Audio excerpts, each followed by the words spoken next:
Hey, what's up? Like, totally time for 90210. Well, hello everybody. It's Mark, just me, on the 90210 show. No Carol this time, because I'm here to tell you that back in 1994, Carol began watching the 90210 show. And we talked about a few episodes at the end of season 4. And now we are here to present you those episodes again. For those of you that missed it, it was on the regular show, Massive Late Fee, which you can hear every week.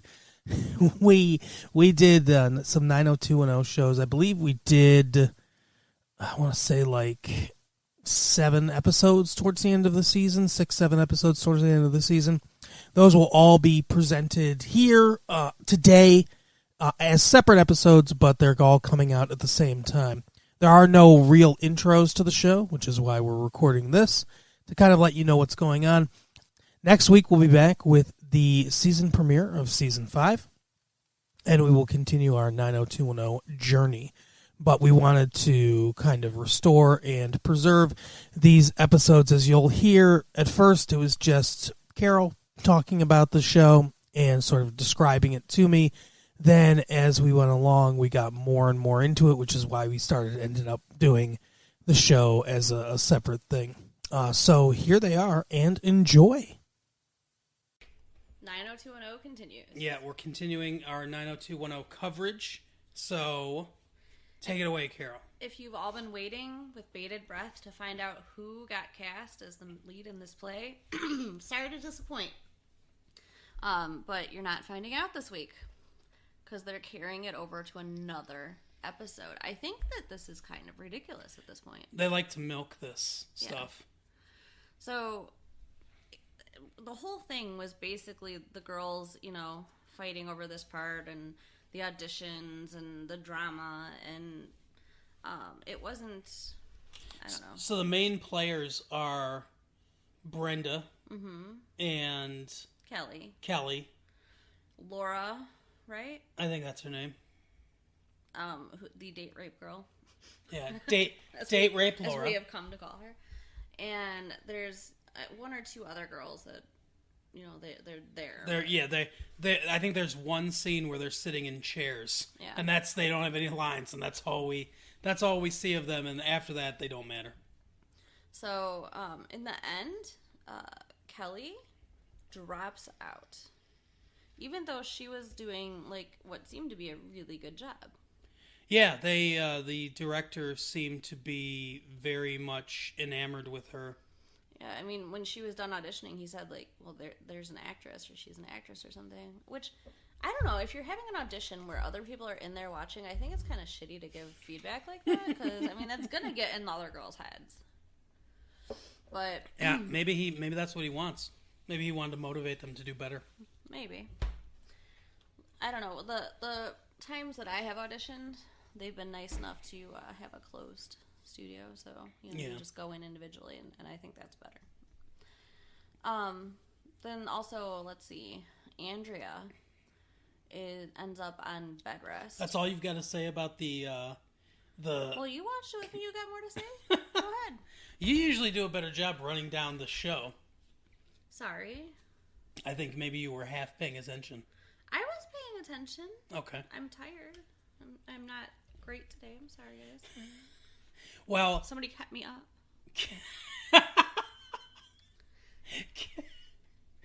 Okay, yeah, I guess that's on me. Mm-hmm. Kelly dropped out, and the director basically begged her not to. Yeah, that's true. He did. And she decided that she doesn't want to be an actress. And she comes and tells Brenda that she's dropping out.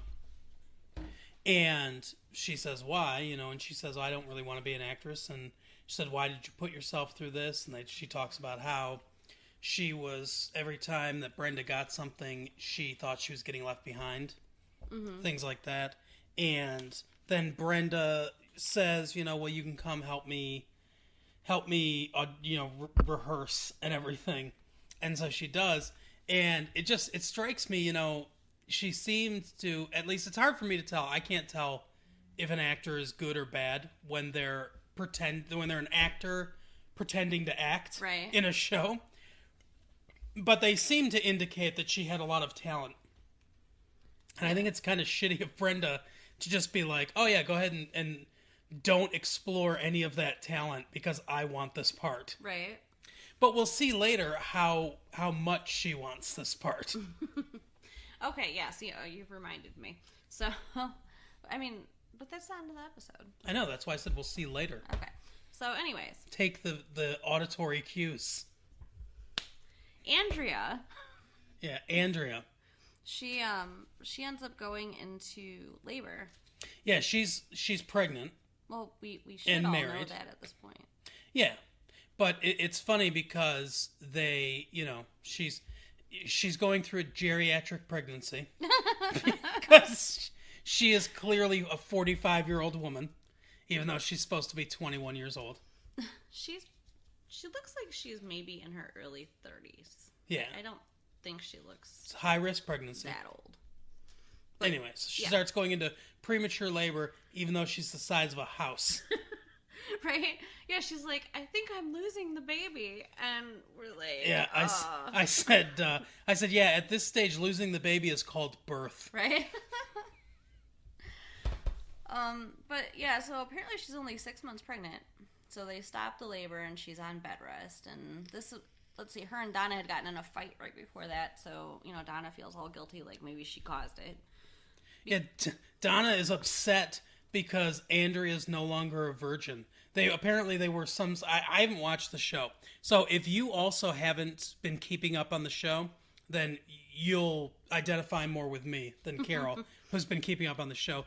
But apparently, they had some sort of weird pinky swear, blood oath, we'll be virgins forever thing because she's married and she's pregnant, which is a normal course of things, but she broke the will be virgins with Tori Spelling, who I'm sure is a virgin in real life. Oh my goodness, you are so mean. She is not that ugly.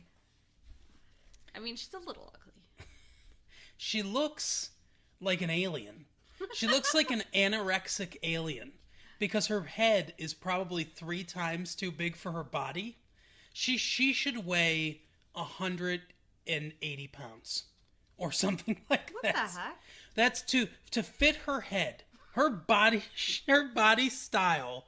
She should be. I'm not saying fat. Maybe 180 pounds is too much. I don't know. She should weigh. I don't know how tall she is. That's a big factor. She should weigh more than she weighs.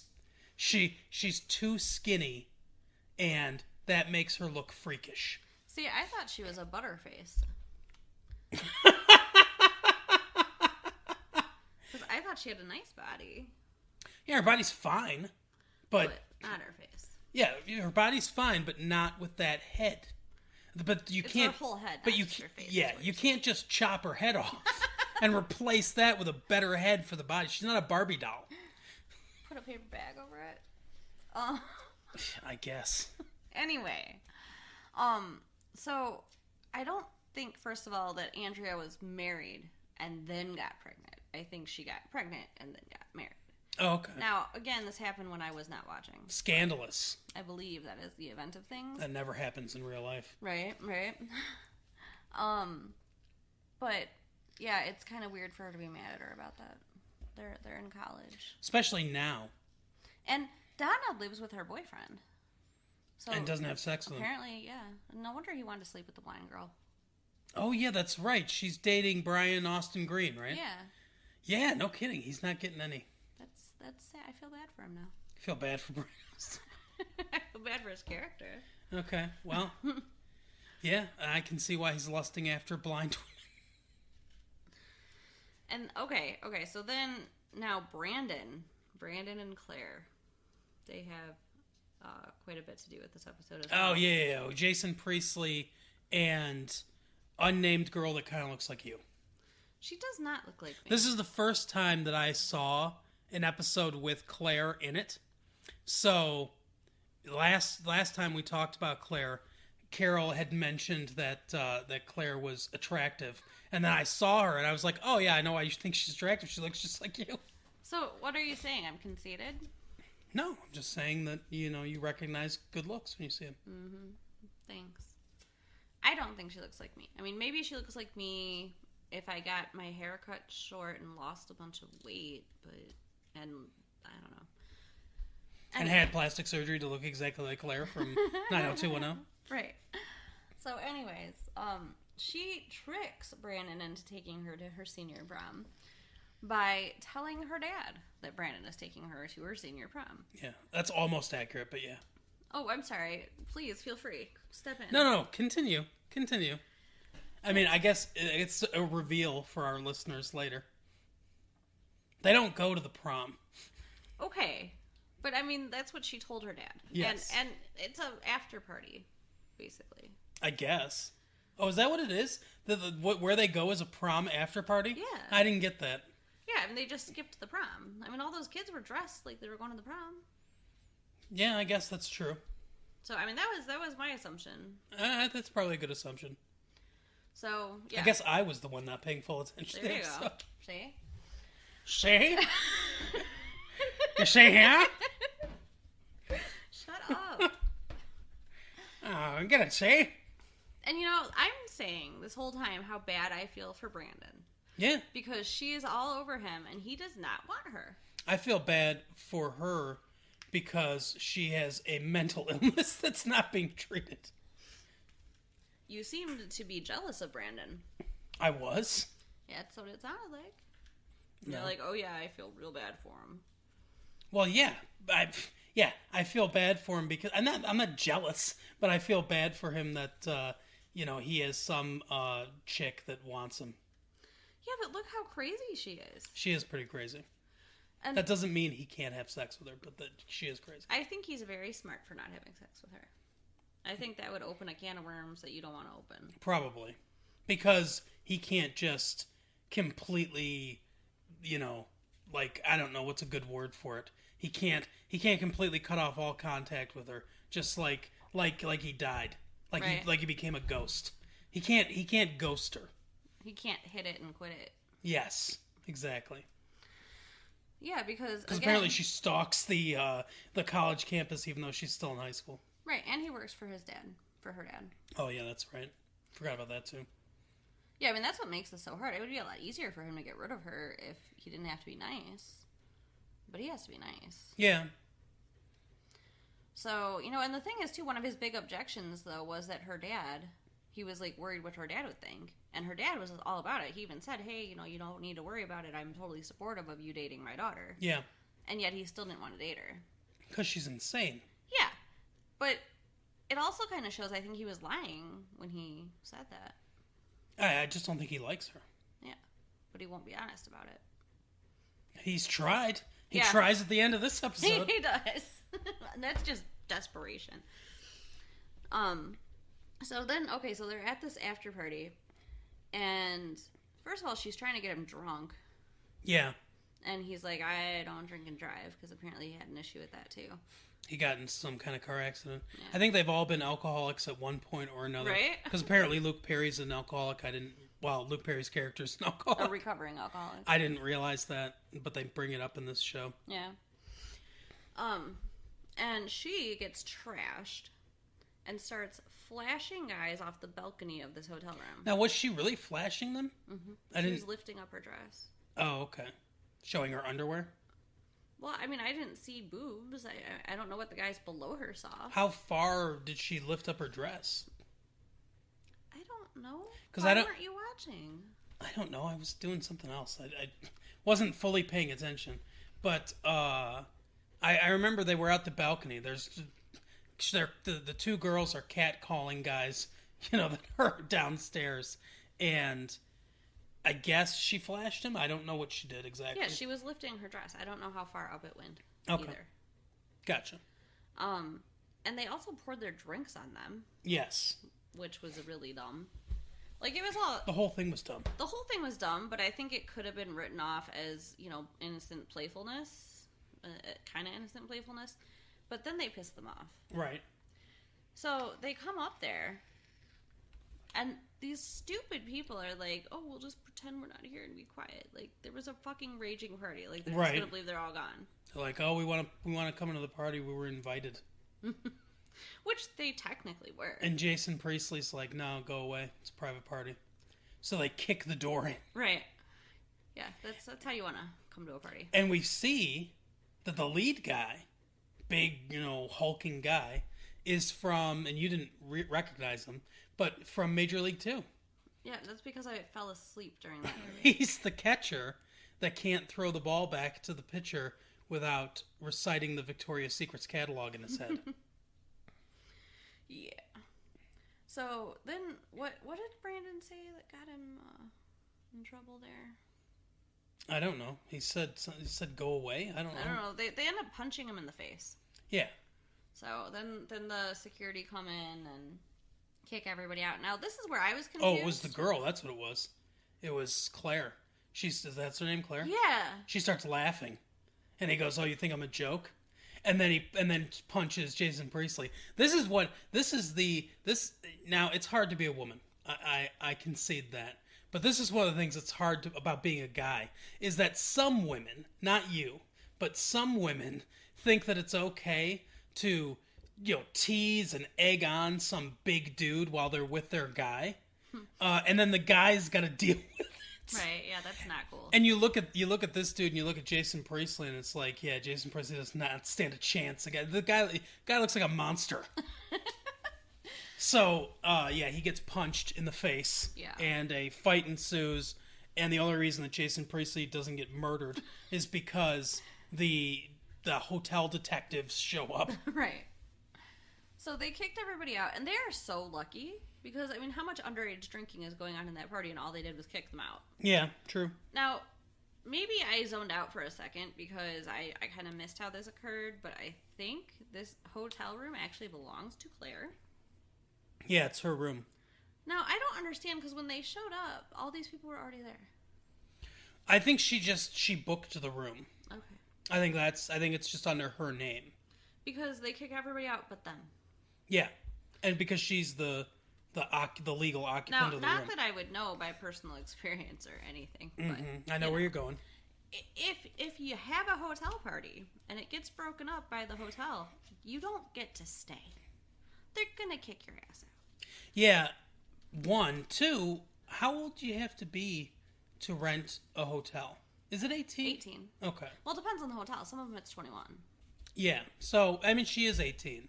So I guess that makes sense. Yeah. Yeah, not everyone there was 18, I'm sure. But oh, no. Yeah. But yeah, so they kick everyone else out and she says, well, I'll call my dad to take care of the damages. Because apparently they have to pay for the damages even though these Neanderthals kicked the door down. Right. And well, yeah, because it's in her... Not that I would know by personal experience yet again, but when someone does something in your hotel room and your name's on the hotel room, you're responsible. But they were on the outside and they kicked the door in and they had the people there. And they just said, if you'll leave quietly, we'll let you leave. They should have called the cops. Yeah, they should have. But anyway... So, Jason Priestley says, no, we're not calling your dad, I'll take care of it. And I guess everyone left some money, but they were $300 short. I don't know how much this damage cost. It looks like a fancy hotel. I want to know how they had time to estimate the cost of the damages there and then while kicking everybody out from this party. Yeah, I'm not sure. It doesn't make... the whole thing doesn't make a lot of sense. You would think they'd get billed later. Right. But anyway, so... With the warrants. Jason the bill would come with the warrants. Right. So Jason Priestley's got to come up with the other $300, and his family's rich, so I'm sure it's not hard for him. Yeah, he probably just has a credit card he threw it on. But anyway, because he doesn't want her to call her dad. Why? Because then he'll know that they didn't go to the prom and they were at this party. Oh yeah, that would look bad. He's at a hotel with her.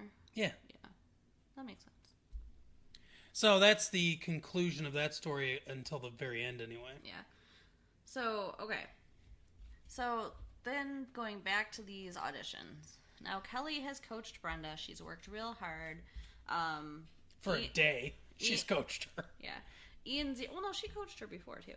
Ian Ziering's character has been working with Laura. Yeah. Do you think he's... Well, I guess he's not friend-zoned. No, because they were making out. Yeah, he was making out with the date rapist or the date. The date rape accuser. Yes. I'll tell you, I don't think he's charming enough to be a date rapist.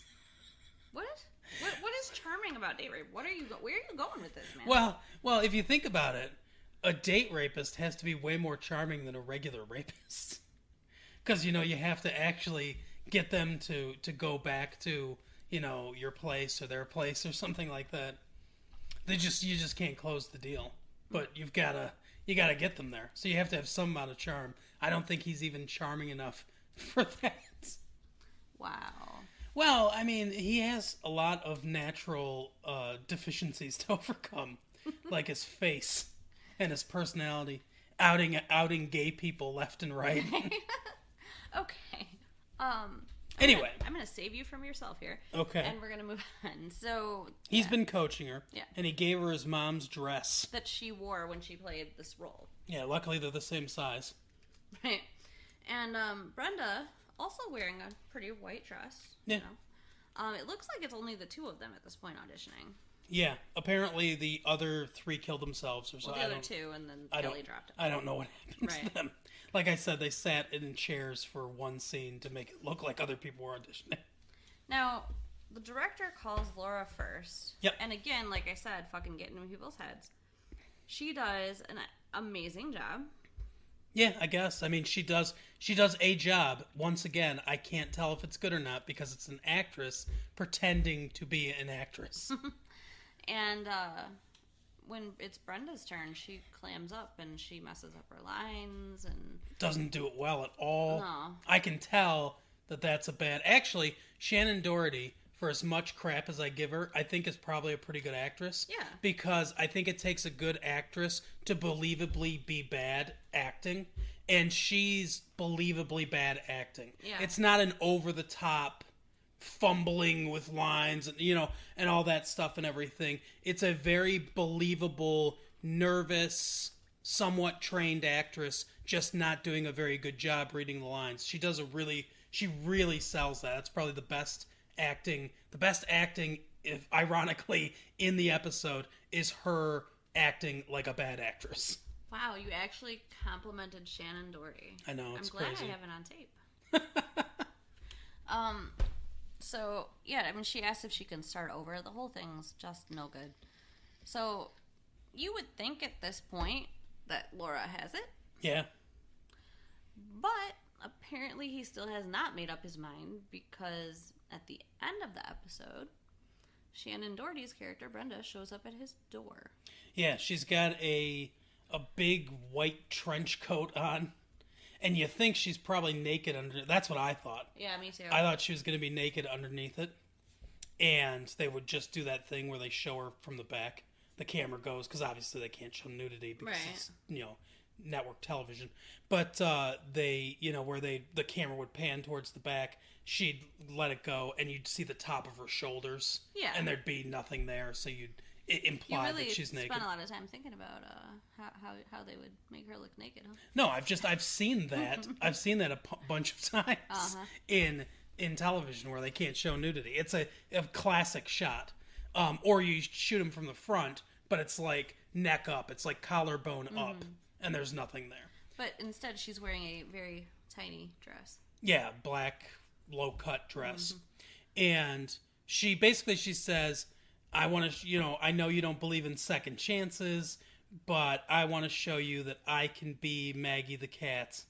And he says, okay, let's see what you got. And she takes off her thing and it's got the dress on and she walks in. It heavily implied that she's going to sleep with him because she's at his house. And he looks like that too. I mean, the look on his face is like the cat that got the canary. Yeah, exactly. She's the cat that's going to swallow the canary. No, that's really gross, hon. And at the very, very, very end of the episode, no, that was the very, very end. But anyway, that's the very last thing that happens, and then we're left on a cliffhanger till next week. However, there is one more thing. Claire shows up at campus looking for Brenton. Yeah, right after the auditions are done. And he asks, "How did you find me? How did you know I was here?" And she's like, "Oh, I stopped by your house. I asked your parents." Yeah, she's a stalker. Right. And he's like, don't stop by my house. Don't ask my parents. Don't. He basically said, don't talk to me. Don't be around me. And then we'll get along. Yeah, we'll get along as long as I don't have to hear or see you. Right. I mean, it was pretty harsh. Like, I wouldn't be surprised if she doesn't, like, attempt suicide or something, because she is so crazy. And it's a soap opera, basically. So, yeah. It's not a soap opera. Okay, so we had a setup of something 2 episodes ago where, who's going to get the part. And then we went through an entire episode where we didn't get a resolution to that. And then hopefully the resolution will be next episode. That's classic soap opera. Oh, you know what else I forgot, though? There was another motivation for Kelly to drop out of this play. Yeah? Besides Brenda. Yeah. Dylan. Luke Perry's character. Oh, I thought you meant... He was being a jackass. I thought you meant Dylan Thomas, the poet. Sure. He was being a jackass the whole time. Okay. I really don't know what his issue was. I think he's jealous. I think he knows the reputation of this director, and he doesn't want her to get too close to him. You think so? I don't know. Maybe he still loves Brenda. I haven't watched the show enough to know. Because he talks about Brenda a lot. He does. Yeah, I mean, Kelly's right. He does kind of take her side a lot over Kelly. Like, she said to him, Brenda has you, Laura has Steve. Who do I have? Steve. God. So, yeah, I don't think they're going to make it very long. I don't know. It's definitely questionable. But there's another interesting thing with Dylan Thomas. I mean, Dylan McCaffrey. What's his name? Dylan Searchlight. Luke Perry's character. I don't know his last name. I'm going to call him Dylan Searchlight. Anyway, so Dylan Searchlight goes to the beach with Kelly, and he meets up with this environmental scientist who is taking water samples of the ocean and all the crap that's in it and everything. And I think he's supposed to be trying to bioengineer some algae that can eat this stuff and basically fix the planet. It goes absolutely nowhere. They have a 2-minute walk on the beach where they talk about environmental disaster. Mm-hmm. I don't know if it's because, it's been Earth Day, or whatever recently, or why exactly they're doing this, but it goes absolutely nowhere. It's a little environmental message thrown in and nothing's done with it. You kept saying you thought he was going to die. Yeah, I thought he was going to die because his wife was like... She's not his wife. His girlfriend. His girlfriend. Well, they have kids. No, she has a kid. He is dating her. Oh, this is a character that's been established? Yeah. Oh, okay. I mean... That would have changed my opinion on that he was going to die if I'd known he was a character that was established. I mean, none of them are like main characters, but yeah, this is Dylan's half sister. Okay. Is the little girl. That's her mom and her mom's boyfriend. So that's Dylan's mom? No. Well, then how is she half sister? That's Dylan's dad? Dylan's dad's sister, or Dylan's dad's daughter. Okay, so that he's not, that dude is Dylan's dad. No, because he's not the father of this little girl. What the fuck? Okay, so wait, Dylan's dad was with that woman after she was with Dylan's mom. Apparently. And that's his child. Yes. Gotcha. So is Dylan's dad dead? I don't know. Okay. We have a friend that has come to me because they listen and they're like, you don't know much about this show and you should ask questions. And I never realized how much we don't know until we get on here. So we have questions. I think it's funnier not to know. Yeah. But if you want to write to us and we'll you can just write to the school and we'll get it. But because I'm not giving out my address on here. Right.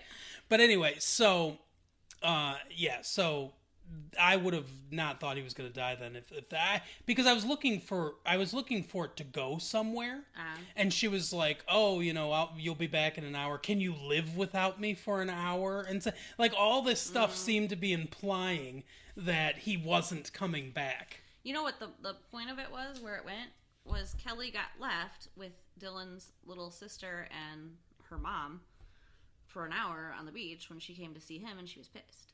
Okay. That was the point. That was the point of it. And then we get a little not doing enough environmental message. Right. Okay.